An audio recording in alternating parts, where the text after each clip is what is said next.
السلام علیکم ورحمۃ اللہ وبرکاتہ۔ آج انشاءاللہ سورہ اعلیٰ اس کے مضامین کا ایک مختصر خلاصہ رکھیں گے۔ سورہ اعلیٰ مکی سورہ ہے جو کہ سورہ تکویر کے بعد نازل ہوئی۔ ترتیب تلاوت میں 87 نمبر ہے اور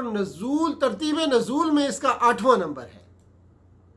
اس سورہ کے 3 موضوعات ہیں۔ کتنے موضوعات ہیں؟ 3 موضوعات ہیں اس سورہ کے۔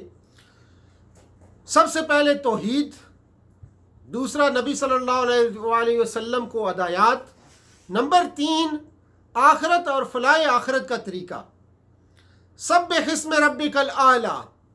اے نبی اپنے رب برتر کے نام کی تسبیح کرو۔ اس جملے کے کئی مفہوم ہو سکتے ہیں اور وہ سب ہی مراد ہیں۔ اللہ تعالیٰ کو ان ناموں سے یاد کیا جائے جو اس کے لائق ہیں، اور ایسے نام اس کی ذات برتر کے لیے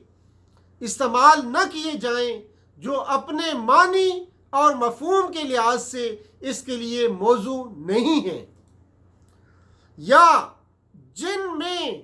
اس کے لیے نقص یا گستاخی یا شرک کا کوئی پہلو نکلتا ہے، یا جن میں اس کی ذات یا صفات یا افعال کے بارے میں کوئی غلط عقیدہ پایا جاتا ہے۔ اس غرض کے لیے محفوظ ترین صورت یہ ہے کہ اللہ تعالیٰ کے لیے وہی نام استعمال کیے جائیں جو اس نے خود قرآن مجید میں بیان فرمائے ہیں، یا دوسری زبانوں میں اس کا صحیح ترجمہ ہو۔ اللہ تعالیٰ کے لیے مخلوقات کے نام یا مخلوقات کے لیے اللہ کے ناموں جیسے نام استعمال نہ کیے جائیں، اور اگر کچھ صفاتی نام ایسے ہوں جو اللہ تعالیٰ کے لیے خاص نہیں ہیں بلکہ بندوں کے لیے بھی ان کا استعمال جائز ہے، مثلا رؤوف، رحیم، کریم، سمیع، بصیر وغیرہ، تو ان میں یہ احتیاط ملحوظ رہنی چاہیے کہ بندے کے لیے ان کا استعمال اس طریقے پر نہ ہو جس طرح اللہ کے لیے ہوتا ہے۔ اللہ کا نام ادب اور احترام کے ساتھ لیا جائے، کسی ایسے طریقے پر یا ایسی حالت میں نہ لیا جائے جو اس کے احترام کے منافی ہو، مثلا ہنسی مذاق میں یا بیت الخلاء میں، یا کوئی گناہ کرتے ہوئے اس کا نام لینا بالکل غلط ہے اور ناجائز ہے، یا ایسے لوگوں کے سامنے اس کا ذکر کرنا جو اسے سن کر گستاخی پر اتر آئیں، یا ایسی مجلسوں میں اس کا نام لینا جہاں لوگ بےہودگیوں میں مشغول ہوں، اس کا ذکر سن کر مذاق میں اڑا دیں، یا ایسے موقع پر اس کا نام پاک زبان پر لانا، یا ایسے لوگوں کے سامنے اس کا ذکر کرنا جو اسے سن کر گستاخی پر اتر آئیں، یا ایسی مجلسوں میں اس کا نام لینا جہاں لوگ بےہودگیوں میں مشغول ہوں اور اس کا ذکر سن کر مذاق اڑا دیں،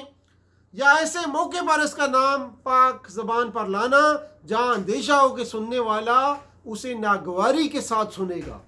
مثلا سائل کو کچھ نہ دیتے وقت کہنا اللہ دے گا۔ رسول اللہ صلی اللہ علیہ وآلہ وسلم نے سجدے میں سبحان ربی الاعلیٰ پڑھنے کا حکم اسی آیت کی بنا پر دیا تھا، اور رکوع میں سبحان ربی العظیم پڑھنے کا حکم سورہ واقعہ کی آخری آیت فسبح بسم ربک العظیم پر مبنی تھا۔ وَنُيَسِّرُكَ لِلْيُسْرَىٰ فَذَكِّرْ إِنَّ فَعَتِ الذِّكْرَىٰ، اور ہم تمہیں آسان طریقے کی سہولت دیتے ہیں، لہٰذا تم نصیحت کرو اگر نصیحت نافع ہو۔ ان آیات میں فذکر کا لفظ دونوں فکروں کو بام مربوط کرتا ہے اور بعد کے فکرے کا مضمون پہلے فکرے کے مضمون پر مرتب کرتا ہے۔ اس لیے اس ارشاد کا مطلب یہ ہے کہ اے نبی صلی اللہ علیہ وآلہ وسلم، ہم تبلیغ دین کے معاملہ میں تم کو کسی مشکل میں نہیں ڈالنا چاہتے، تم بہروں کو سناؤ اور اندھوں کو راہ دکھاؤ، بلکہ ایک آسان طریقہ تمہارے لیے فراہم کیے دیتے ہیں، اور وہ یہ ہے کہ نصیحت کرو جہاں تمہیں یہ محسوس ہو کہ کوئی اس سے فائدہ اٹھانے کے لیے تیار ہے۔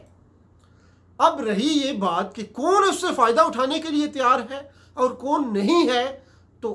ظاہر ہے کہ اس کا پتہ تبلیغ عام ہی سے چل سکتا ہے۔ اس لیے تبلیغ عام تو جاری رہنی چاہیے، مگر اس سے تمہارا مقصود یہ نہ ہونا چاہیے کہ اللہ کے بندوں میں سے ان لوگوں کو تلاش کرو جو اس سے فائدہ اٹھا کر راہ راست اختیار کر لیں، انہی کی تعلیم و تربیت پر تمہیں توجہ صرف کرنا چاہیے۔ تو فرمایا اعوذ باللہ من الشیطان الرجیم، بسم اللہ الرحمن الرحیم، سبح اسم ربک الاعلی الذی خلق فسوى والذی قدر فہدى والذی اخرج المرعى فجعله غثاء اخوى سنقرئك فلا تنسى إلا ما شاء الله إنه يعلم الجهر وما يخفى ونيسرك لليسرى فذكر إن نفعت الذكرى سيذكر من يخشى ويتجنبها الأشقى الذي يصلى نار الكبرى ثم لا يموت فيها ولا يحيا قد أفلح من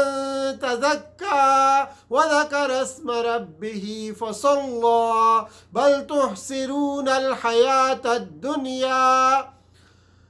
والآخرة خير